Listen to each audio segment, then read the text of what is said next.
Driving Ivan here, checking out a badass little Nissan truck.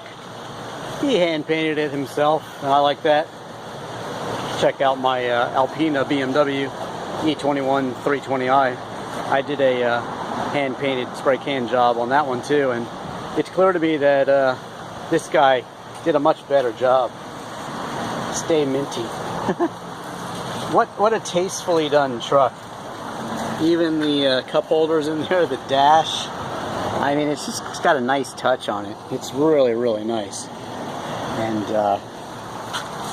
you know, it's the guy's first car, and he's got the Japanese rising sun.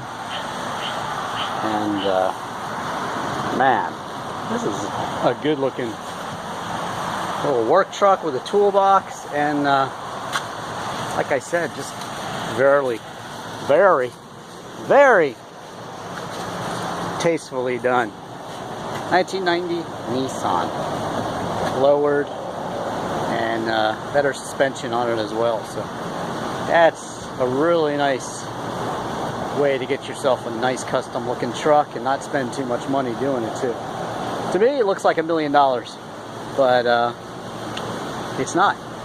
So that is cool. Excellent. There you have it. Check out my Dodge Shelby Dakota convertible pickup truck, my own personal car, and also what does Drivin' Ivan drive. Lots of pickup truck reviews as well. Ford, Dodge, Chevy, yes, Toyota. I have reviewed them all. Just reviewed the TRD Pro Toyota. Check that one out. But this is a very tasteful truck, and I love it. Don't forget to check out all my car videos, disc golf videos, literal video for Chris Isaac's Wicked Game, all my music videos, documentaries. I am Drivin' Ivan.